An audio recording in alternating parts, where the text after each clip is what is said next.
Hi guys, today I'm back with another foundation review, and today we're chatting about a very pricey one. It is the Pat McGrath Skin Fetish Sublime Perfection Foundation. If you're not familiar with my reviews, I do application, before and after, show you how it looks in natural light, along with a wear test to show you how it wears throughout the entire day, and a flash photo test. And this is not my first time trying it, so it is a true review. I do have some experience with this foundation. If you're curious to see any of my more recent reviews, I will link to that down below, along with playlists for skincare and other oily skin content. And there's also timestamps down below, itchy nose, if you would like to skip ahead. And I will also, right after filming this, be working on a blog post to swatch this next to some other foundations if you're trying to shade match yourself. So that will also be linked down below. Lots of links, but let's go ahead and get started. So if you're not familiar with Pat McGrath, she's an uber successful and incredibly talented makeup artist. I can't remember when she launched her line, maybe 2 years ago now. I can't remember, but the line has done really well, but the price tag is definitely up there. This foundation retails for $68 Canadian, no, unfortunately, $68 American, $90 Canadian.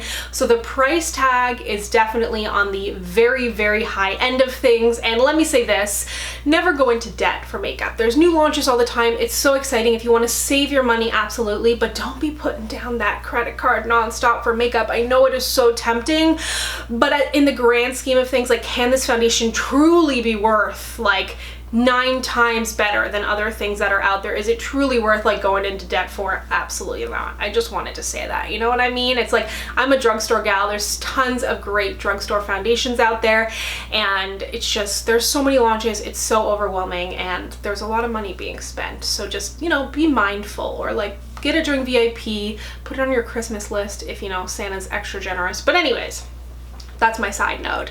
I did go and drop the $90 on it because I was very, very curious, and I picked up the shade medium 18. If you want to see, I was wearing medium 17 in my most recent Sephora haul. I picked it up during the VIB sale, so I'll link to that video down below if you want to see medium 17 on me. I also have like the shades that I normally wear in other foundations linked down below.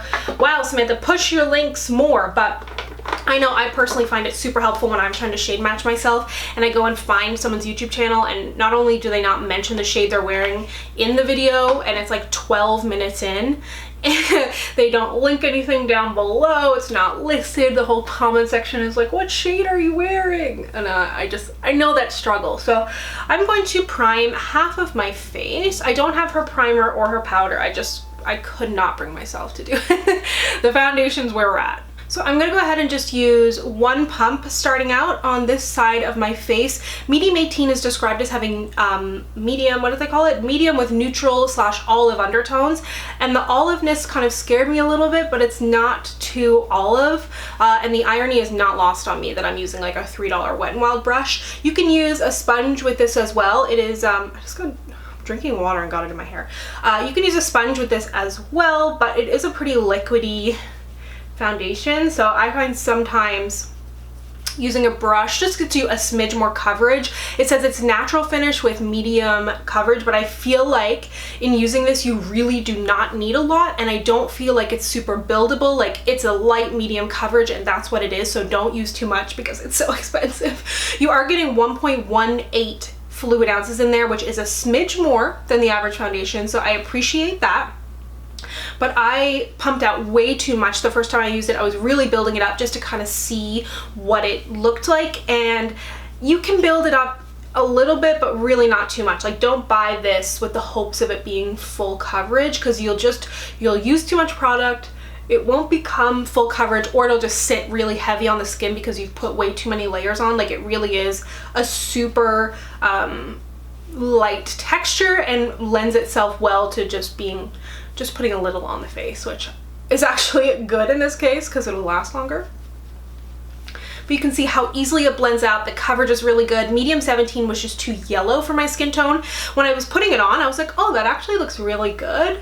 But then in wearing it and looking back at the footage, I was like, oh, it's too yellow. It's kind of like, I used to wear a lot of yellow, and I've realized that I'm more like golden peachy neutral, if that makes sense. So I think you can see that it just like kind of, Similar to what I said about the NARS Pure Radiant Tinted Moisturizer, this kind of is the closest to that I've found. It's lighter in terms of the actual texture, it's more watery, but it's like good skin in a bottle. I hate to break it to you. So yeah, that's what it looks like. It also has like a bunch of skincare claims in there too. So it says it's a long-wear and customizable foundation that builds from sheer to medium. There's 36 shades in there, which I think is great. And because it's a little bit lighter coverage, the 36 shades is not as like, it's more flexible than say a full coverage foundation that has 36 shades, because you really need to get your match with something full coverage versus something that's lighter. You can get, more people can wear one shade in my opinion. It says it's good for normal, dry, combination, oily, and then it has a bunch of like snazzy things. It says it about it like unique polymers that provide lasting wear, ultimate smoothness, and a luminous finish, high purity pigments tested with, treated with amino acids to deliver enhanced wear, a creamy feel, and controlled, easily buildable coverage. So they say it's buildable sheer to medium, not medium to full. Like I feel as well. I agree with Pat on that. And then a diamond core power. As you do, enhances radiance and skin's luminosity and decreases appearance of skin's perfection. So I'm gonna go ahead and put the other pump. So that is just one pump. It's a very small pump. You do not need much product. And I'm going to kind of, you can pat it into the skin, you can kind of buff it into the skin.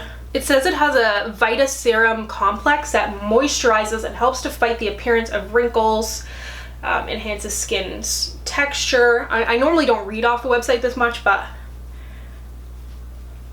I want to get it right. Some like pretty interesting claims. So yeah, just one pump per side of the face. In a weird way, it's super lightweight, but when I put it on for the first time, I put on too much product and it ended up feeling kind of heavy. And like I've said before, especially if you have an oilier skin type, you always want to put less product on your face. I think this is the kind of thing you could probably put on with your fingers too. I think you can see it gives a really beautiful, I have like a light medium coverage here. Definitely there is some luminosity. It's super like easy to work with. It doesn't take any finessing. It just blends gorgeously into the skin. The first time that I tried this in that video, I was so impressed. And then when I got my shade, when I went and picked it up, or no, I had to order it from Sephora, sorry. And then I tried it on again and I was like, ooh, that looks really good. It's like the kind of product you want to hate, you know? So I'm gonna go ahead and take some photos, do the rest of my makeup, and I will be right back. I've got all of my makeup on now. I'm wearing the other two Pat McGrath products that I own. I have a lip liner from her. This one is in the shade Suburbia, along with, I bought some of the mini lipsticks from her. This is a really good way if you want to try out some of her products. I think it was like $35 for 3 or 4 little mini lipsticks, and they're gorgeous. This one is in the shade 1995, and everything else that I'm wearing will be linked down below. But I love the way this looks. Like I said, this was a product that I really did not want to like, or I was hoping I wouldn't have to come on here and tell you how much I enjoyed it, but it really is a gorgeous texture and it really looks really beautiful on the skin, like good skin in a bottle, and I think the actual product itself looks super, super good. You can see it for yourself in the close-up. I don't think it looks really heavy on the skin. It doesn't look super cakey because it is that really nice lightweight texture, and I did not put much of it on my face, and that close-up has no other makeup on. And same for my photos. When I took those, there's no other makeup that I'm wearing. There's definitely quite a bit of sheen on my skin, and when I take the flash photo, you can see a little bit of sheen, but no major flashback there as well, and that was taken in a completely dark room. So I really like the way that this looks. It does not feel heavy. I didn't notice a scent. I'm trying to be mindful of that because I'm not sensitive to scents at all. I didn't notice a scent, which a lot of like super high-end fragrance, or sorry, super high-end foundations can have a lot of fragrance in there, but she's that's my metal straw and my water there. She doesn't tend to do that, I feel like a lot of the other higher end brands. So I think it looks really, really good, but I will continue to wear it throughout the day, and I will check back with you in a couple hours in some natural light so you can get a really good idea of how it looks. Hello, midday check-in in front of some natural light. I think this gives you a better idea. It's a little bit bright. There we go. I think it gives you a better idea of how it looks in some more natural lighting, because sometimes my like studio lights can distort things a little bit. I think it gives you a better idea.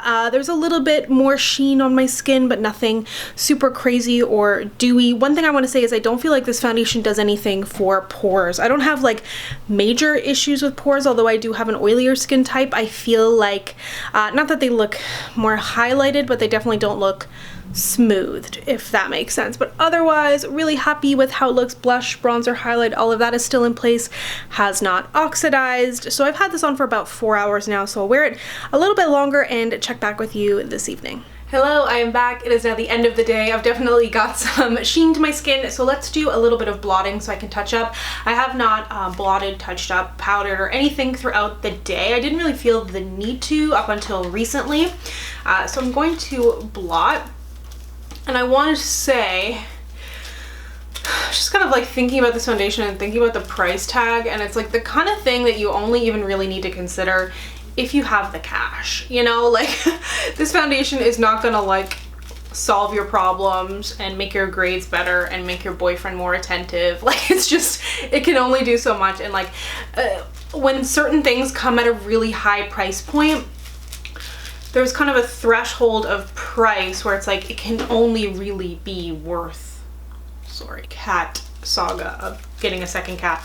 They're both kind of pumped up and chasing each other right now, but it can only really be so good, you know what I mean? So I just kind of blotted there a little bit. I think, let me just, this powder brush has nothing else on it, just to make maybe any excess powder. So I think that looks really good now that I've touched up. Right now my skin is kind of in like a, hello Emily, in a, I would say kind of a combo place. It is not as crazy oily as it was. It's definitely a little bit more combo. I think that if you have super oily skin, this is not gonna really be the foundation for you. You could obviously take a couple precautions like powdering your primer, using a mattifying setting spray, mattifying primer, etc, etc. And I should have said this at the beginning of the video, but get a sample of this if you can at Sephora before purchasing it. But yeah, I don't think this does anything for oil control or to be more mattifying, which it doesn't claim to do that. It says it has a natural finish on the Sephora website, but I think it's definitely more luminous. It doesn't have like that kind of satin finish. It's definitely more on the luminous side, especially before you set it. If you do have a drier skin type, I think you would really enjoy this, but I do think if you have any dry patches, texture on your face, pores, I don't find it to be particularly smoothing. I feel like it was almost debating settling in some lines on my forehead, which I don't really have that issue with a lot of foundations, although the lines could just be coming out more as I continue to age. So I think that that is definitely something to keep in mind, but again, your prep products could make a difference there, and the less you put on your face with this foundation, the better. The interesting thing about this is, there's so much cat action around me, I apologize. But the less you put of this foundation on, the better. So I don't necessarily dock points for that, but it's just something to keep in mind. And it's like, I feel like it can tend to feel a little bit heavy if you put too much on. Like I said, the first time I tried this, I piled on way too much. And it's definitely very much like, you know when you hear like celebrity makeup artists talking, they're like only put like a tiny bit of foundation on people and they use their hands or they use like a flat brush. Like I feel like this has that kind of vibe to it. It's good for people who have like more normal skin that like is in pretty good condition, like you're not looking to build a bunch of coverage and you're not looking for like the longest wear foundation ever, which is probably not what anybody wants to hear for a $90 foundation, but it doesn't claim to be like super long wearing, super mattifying, like hide all your perfections kind of thing. So I can appreciate it for what it is. It's a high-end item. I definitely will continue to use this, but I think if you're looking for something that's going to give you not necessarily a little bit more matteness, but maybe better bang for your buck, along with giving you that good skin in a bottle look, the NARS Pure Radiant Tinted Moisturizer is one of my favorite products for that. I feel like I get a little bit more satin finish out of that, and I feel like, or not I feel like, the price is much lower, and I think you're getting 1.8, okay cats, I think you're getting 1.8 fluid ounces of product in there, 1.6 or something like that. So you're getting a lot of product in there as well. So I think that that's a great option if you couldn't bring yourself to pay the $90 for this foundation. If you do have the 90 bucks and you were curious, I do think it is a good foundation. I think that the coverage is beautiful. I think the look on the skin is incredible. It really is that good skin in a bottle that I've said. It looks crazy natural on the skin as long as you don't put too much on. And you don't want to put too much on anyways because there's no benefit. You're not going to get that much more coverage. You can always use a sponge with it if you want it to be even lighter. I haven't tried my fingers with it, but I think you could do that. In terms of oxidization, no oxidization. I'm really, really happy with this color match as well. So it's definitely something that I'm going to continue to wear if I want my face to look really, really good. This is definitely something I'm going to reach for. Like, I took a bunch of pictures, videos. I was like checking myself out in the mirror and I was like, damn, things are looking really good on my face. So definitely pros and cons. If you can get a sample, absolutely do that and test it out for yourself because that price tag is up there. There's pros and cons like any foundation. It's really going to depend on what you're looking for and what your skin type is. So thank you so much for watching. If you'd like to connect with me, you can find me on Instagram, Twitter, and Facebook at SamanthaJaneYT, and I'll see you guys next time. Bye.